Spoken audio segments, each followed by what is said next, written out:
धार्मिक पर्यटन की दृष्टि से बहुत तेजी के साथ विकसित होने वाला एक जिला बन चुका है। देश के प्रधानमंत्री जी और हमारे उत्तर प्रदेश के मुख्यमंत्री जी की जो कार्य योजना थी कि आस्था का सम्मान और $1 ट्रिलियन इकोनॉमी को उत्तर प्रदेश को बनाना। लोग सोचते थे कि केवल ये धार्मिक कृत्य कर रहे हैं।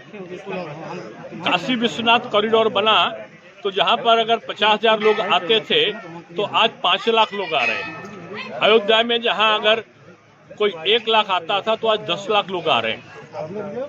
आज कुंभ के बाद बदले हुए समय में धार्मिक पर्यटन के दृष्टि से ये एक बहुत बड़ा सर्किट बना है और ये आय का भी सृजन है और धार्मिक आस्थाओं का भी अनुपालन है। पूरे भारत का नहीं, पूरी दुनिया के आकर्षण का केंद्र बना है। और मैं समझता हूँ कि जो रामगमन मार्ग बनने के बाद और इसको बुंदेलखंड एक्सप्रेसवे से जोड़ने के बाद चारों तरफ सड़कों का विकास होने के साथ साथ मंदिर के आस्था स्थल और परिक्रमा मार्ग में और सुविधाओं को देने के साथ जब ये संकल्प पूरा होगा तो बहुत बड़ा जमावड़ा यहाँ पर आज हम लोग जितना देख रहे हैं उससे 10 गुने ज्यादा संख्या में लोग आएंगे। तो लोग प्रसाद उपाध्याय जी पूर्व मंत्री जब एक कह रहे थे कि लोग बोलते हैं ना कि पहले कोई गाना होता था कि धरती मेरी सोना उगले, और आदरणीय राहुल जी वाला आलू सोना वाला नहीं, धरती सोना उगले कहते थे। तो कह रहे थे कि ये यहाँ की जमीनें छोटी छोटी भी करोड़ों की हो गई, लोगों को, किसानों को लाभ होगा और ये धार्मिक पर्यटन आगे बढ़े। आज आरती बजरंगबली श्री हनुमान एक ब्राह्मण के रूप में आए थे और तुलसीदास जी ने उनको इसी प्रकार का कथा का श्रवण करने के लिए कहे थे, उनको वो मिले तो तुलसीदास ने कहा कि मैं बजरंगबली आपको पहचान गया हूं। तो हनुमान जी ने कहा कि जब तक प्रभु नहीं कहेंगे तब तक मैं उनके जीवन की जो चरित्र का वर्णन है वो नहीं बता सकता आपको। और कहते हैं चित्रकूट के धाम पर भई संतन की भीड़, तुलसीदास चंदन के से तिलक देत रघुवीर। रघुवीर उनको तिलक कर रहे हैं। बजरंगबली पक्षी का रूप धारण करके कहते अरे अरे आचार्यवर यही तो प्रभु राम है। और प्रभु राम को जैसे ही वो स्मरण करके प्रणाम करने लगते हैं, आचार्य जी चंदन घिसते घिसते इसी चित्रकूट के घाट पर प्रभु अंतर ध्यान हो जाते हैं। उसके बाद बजरंगबली उनको राम जी के जीवन का एक एक वृत्त को समझाते हैं। का एक ही पाठ है जो हनुमान चालीसा, जिसको पढ़ने का कोई विधान नहीं है। जब व्यक्ति के मन में आए वो हनुमान जी का स्मरण करे और हनुमान जी उसके संकट को दूर करते। क्यों?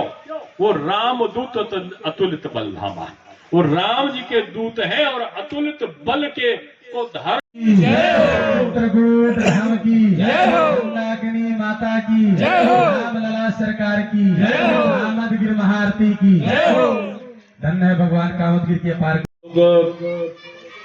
बड़े दिव्य स्थान पर है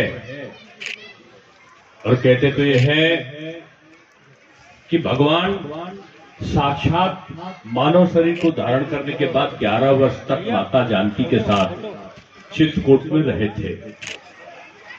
और आज का दिन है। आप सबका इस कामदगिरि महाआरती की तरफ से हार्दिक हार्दिक अभिनंदन वंदन स्वागत करते हैं। हमारे प्रशासन बंधु एवं सभी आदरणीय अतिथि जनों का इस कामदगिरि महाआरती की तरफ से हार्दिक अभिनंदन स्वागत है, वंदन है। अभी हमारे बीच सभी अतिथि मिलकर के इस महाआरती के पावन स्थल पे कामदगिरि महाआरती का जो प्रारंभ है हमारे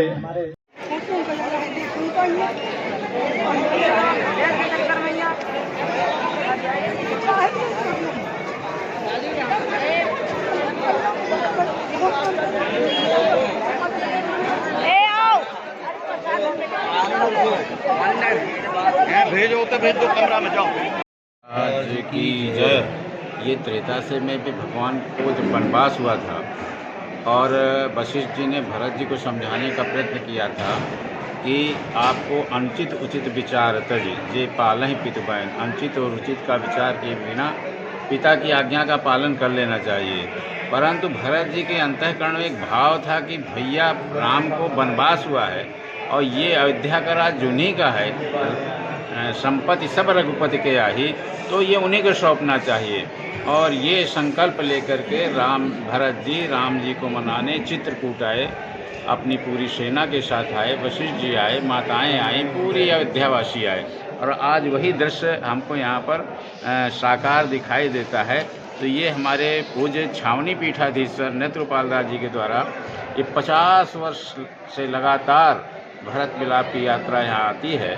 और ये भरत मिलाप मंदिर जिनके महंत हमारे श्री राम मनोहर दास जी हैं, और इनके द्वारा स्वागत होता है और यहाँ भरत मिलाप का ये कार्यक्रम होता है। ग्रहण किया जाए, हो रहा है, सुनो तो हाँ कराइए, क्योंकि आज थोड़ा विलम्ब हो रहा है। भरत जी महाराज की यात्रा है। जिस समय भगवान राम को वनवास हुआ उस समय अयोध्या में उनके दोनों भाई राम और लक्ष्मण जी वनवास में चले गए थे और पिताजी का स्वर्गवास हो गया। तात्कालिक समय पर वो अपने ननिहाल में थे। गुरु वशिष्ठ जी ने भरत जी को बुलाया, आहूत किया और कहा कि राज सिंहासन संभालो। भरत जी ने कहा अयोध्या के राज सिंहासन पर मेरा कोई अधिकार नहीं जब तक मेरे ज्येष्ठ भ्राता हैं, इसलिए मैं उनको मनाने के लिए वन में जाऊंगा और उनको वापस ला करके अयोध्या के राज सिंहासन पर बैठाऊंगा। भरत चले चित्रकूट राजा राम को मनाने, भगवान को मनाने के लिए भरत जी चित्रकूट पधारते हैं। उनके साथ गुरु वशिष्ठ आदि तीनों माताएं कैकेयी, कौशल्या, सुमित्रा, और यहीं पर उनका मिलाप होता है चित्रकूट की पावन धरा पर। और भगवान से आग्रह करते हैं भरत जी कि मेरे माता जी द्वारा जो भी गलती हुई उसको क्षमा करके वो आप अयोध्या लौटें। लेकिन भगवान कहते हैं रघुकुल रिश्त सदा चली आई, मैं अपने कुल की परंपरा का पालन करते हुए 14 वर्ष वन में ही रहूँगा।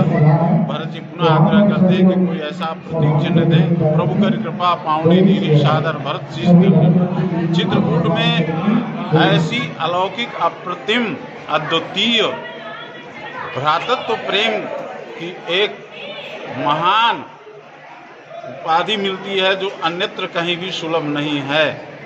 ऐसा कहीं भी विश्व में नहीं मिलता भ्रातृत्व प्रेम का कि एक तरफ अयोध्या का राज, एक तरफ भगवान प्रभु श्री राम, एक तरफ भरत जी। अयोध्या को राज को कोई स्वीकार नहीं कर रहा है। तो ये चित्रकूट की पावन धरा पर इस प्रकार का घटनाक्रम हुआ कि आज कलयुग में भाईचारे की स्थापना हो सके। यदि हम उनके चरित्र का थोड़ा भी अनुसरण करेंगे, क्योंकि आज विघटन बहुत ज़्यादा